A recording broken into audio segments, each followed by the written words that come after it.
ओम दुर्गाय नमः। जय माता दी।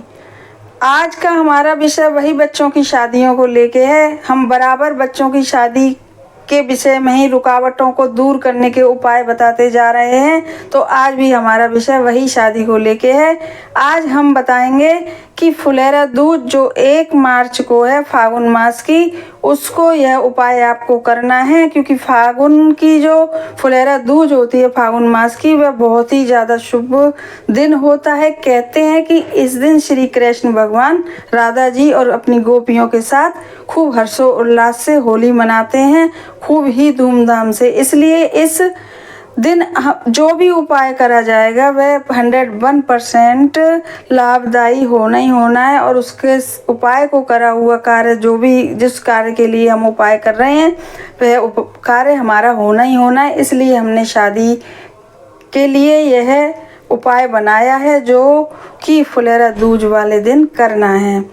तो जिन भी बच्चों की शादियां नहीं होती हैं उन बच्चों के माता पिता बहुत ज़्यादा परेशान होने लग जाते हैं, क्योंकि एक समय होता है कि समय से अगर हर काम हो जाता है तो कोई चिंता नहीं होती है, लेकिन अगर किसी काम को देरी हो जाती है तो फिर चिंता का विषय बन ही जाता है। बच्चे पढ़ भी जाते हैं, करियर भी बन चुका है और सैलरी वगैरह भी खूब, मतलब हर तरह से सब सुख सुविधाएं हैं घर में, लेकिन बस शादी ही नहीं हो पा रही है। काफ़ी लोगों से पूछ लिया, कुंडलियां भी दिखा ली, सारे उपाय कर लिए, लेकिन शादी के योग बन ही नहीं पा रहे हैं। तो यह बहुत ही ज़्यादा चिंता का विषय माता पिता के लिए भी बन जाता है और बच्चों के लिए भी बन जाता है कि बहुत से लोगों की तो बिना प्रयास के शादियां हो गई और बहुत से बच्चों को लगने लग जाता है कि हम इतना सब कर रहे हैं उसके बावजूद भी हमको कोई परिणाम मिल ही नहीं रहा है। तो आज जो हम उपाय बताएंगे वह उन बच्चों के लिए भी है जो प्रेम विवाह करना चाहते हैं। बहुत ज़्यादा सालों से बातचीत हो रही है, आपस में माता पिता भी राजी हैं, लेकिन किसी तरीके से बात ही नहीं बन पा रही है। तो यह उपाय उन बच्चों के लिए भी है, उन्हें भी यह उपाय अवश्य करना चाहिए। इस उपाय को माताएं भी कर सकती हैं और बच्चे भी कर सकते हैं। कोई भी ऐसा नहीं है कि बच्चे ही करेंगे या माताएं करेंगी, दोनों ही कर सकते हैं। तो इस उपाय को करने के लिए ना तो आपको कुंडली दिखाने की ज़रूरत है, यह एक कॉमन उपाय है, इसे सभी कर सकते हैं जिन भी बच्चों की शादियां नहीं हो रही हैं। तो अब हम चलते हैं अपने उपाय की तरफ। दिन होगा फुलेरा दूज और आप किसी समय भी इसे वैसे तो कर सकते हैं, लेकिन सुबह का टाइम जो होता है जब हम पूजा पाठ अपने घर में करते हैं 12 बजे से पहले, तो आप उसी समय अगर इसे कर लें तो ज़्यादा ही बेहतर होगा। और वैसे तो आप शाम को भी कर सकते हैं इस उपाय को, तो उतना ही फलित है उस समय भी होगा। वह आपके मन के ऊपर है, आपके समय के ऊपर है कि कब आपको समय मिलता है इस उपाय को करने के लिए। इस उपाय को करने के लिए आपको सामग्री किस चीज़ की ज़रूरत है, तो आपको एक बट का जैसे बड़ा सा थोड़ा बड़ा पत्ता हो वह ले आइएगा, और एक पीला रुमाल होना चाहिए, और एक मोर पंख मिल जाए तो ठीक है, और नहीं तो कोई बात नहीं है। और 2 लड्डू लेके आइएगा, और चावल होने चाहिए पूजा के लिए। यह सब सामग्रियाँ होनी चाहिए। एक कटोरी में हल्दी घोल लीजिएगा। कहीं जाना नहीं है, कहीं मंदिर नहीं जाना, कुछ नहीं करना, केवल अपने घर में ही यह उपाय बैठ के करना है, अपने घर के मंदिर में के पूजा घर में। तो फिर आपको करना क्या है कि सवेरे अपने नहा वहा के पहले अपने घर की पूजा कर लीजिए। उसके बाद फिर मंदिर के बाहर आसन डाल के बैठ जाइए और घी का दीपक एक प्रज्वलित कर लीजिए। सुबह के टाइम अगर कर रहे हैं और अगर शाम के टाइम कर रहे हैं तो फिर हम बताते हैं हमेशा कि तिल के तेल का दीपक ही जलाना चाहिए। और 5 पीले फूल की भी आवश्यकता होगी आपको, जो आप बाज़ार से ले आइएगा। तो करना क्या है, आपको नहा लिए, सब कर लिया और फिर अपने घर की पूजा कर ली। उसके बाद बाहर आसन डाल के बैठ जाइए अपने मंदिर के। और गणेश जी महाराज जो होते हैं, यह उपाय गणेश जी महाराज को ही समर्पित है, क्योंकि ज़्यादातर जो शादियों में रुकावटें आती हैं उन रुकावटों को गणेश जी महाराज ही विघ्न विनाशक दूर करते हैं। इसलिए ज़्यादातर या तो विष्णु भगवान के उपाय होते हैं, या शिव जी के होते हैं, या फिर गणेश जी के उपाय होते हैं। तो आपको करना क्या है कि गणेश जी की प्रतिमा सबके घरों में होती है, किसी भी रूप में हो, चाहे शिव परिवार में बैठे हो, चाहे जो भी हो, पर होती ज़रूर है गणेश जी की प्रतिमा। अब करना क्या है आपको, जो आपने पीला जो रुमाल लिया है पे सबसे पहले वह अपने मंदिर में बिछा लीजिए गणेश जी की फ़ोटो के सामने या मूर्ति जो भी है। उसके बाद जो आपने जो बट का पत्ता है थोड़ा बड़ा लीजिएगा, तो या तो मोर पंख की सहायता से और या नहीं तो फिर एक माचिस की तीली में आप वो लगा लीजिएगा रुई, क्योंकि बट का पत्ता जो होता है थोड़ा छोटा होता है। वैसे तो हम उंगलियों से ही लिख लेते हैं, लेकिन बट का पत्ता छोटा होता है इसलिए छोटा छोटा लिखना पड़ेगा आपको।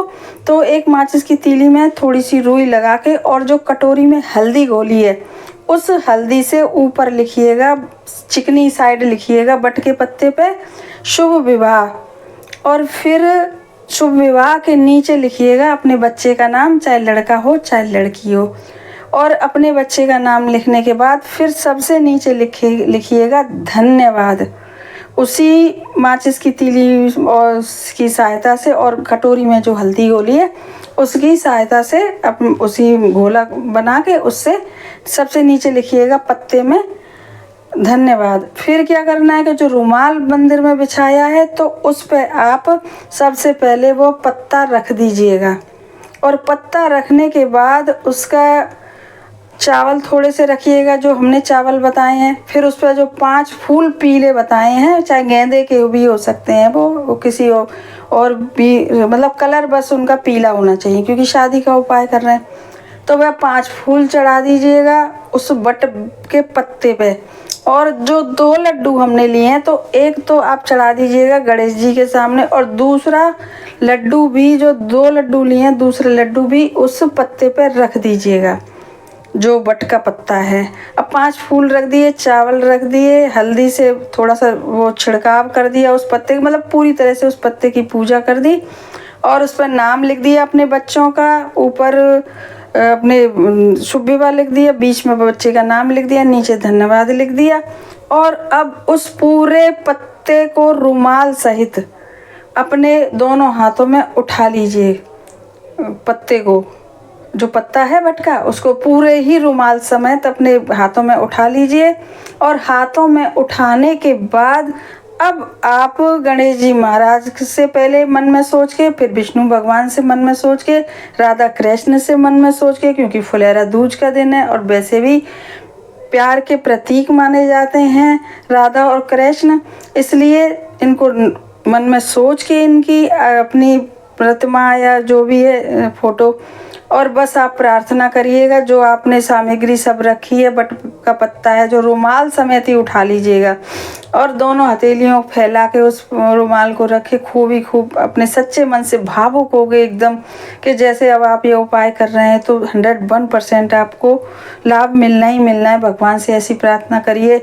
बच्चे कर रहे हैं तो बच्चे अपने लिए करें, लड़के लड़कियां, माताएं कर रही हैं तो माताएं सोच के अपने बच्चों के लिए खूब प्रार्थना करें।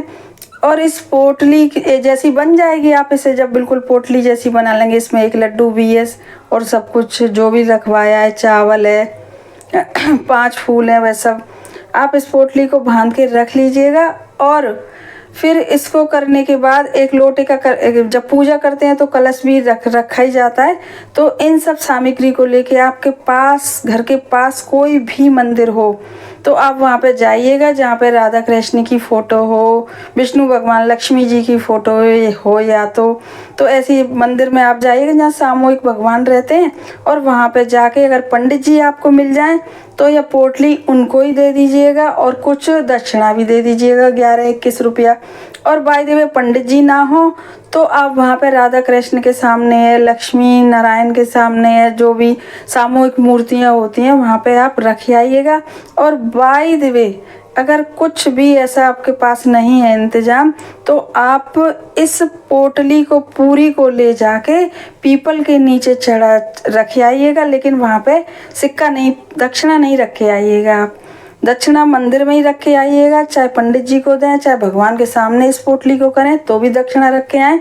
और फिर वहाँ पे भी प्रार्थना करके अपने भगवान से 2 मिनट शादी के अपने बच्चों की, और फिर घर पे आ जाइए। और घर पे आके जो कलश पानी का रखा हुआ है उसको आके तुलसी जी के क्यारी में डाल दीजिए, और या तो किसी गमले में डाल दीजिए। आपका उपाय अब पूरा हुआ। उपाय श्रद्धा अनुसार करिएगा, श्रद्धा से करिएगा तो आप देखेंगे कि कितनी जल्दी आपकी मनोकामना पूरी हो रही है।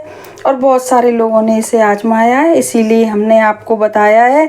हमारे चैनल को सब्सक्राइब करिए, वीडियो को लाइक करिए, ज़्यादा से ज़्यादा शेयर करिए, ताकि और लोग भी इस उपाय का भरपूर लाभ उठा सकें और उनकी भी शादियां जल्दी से हो सकें।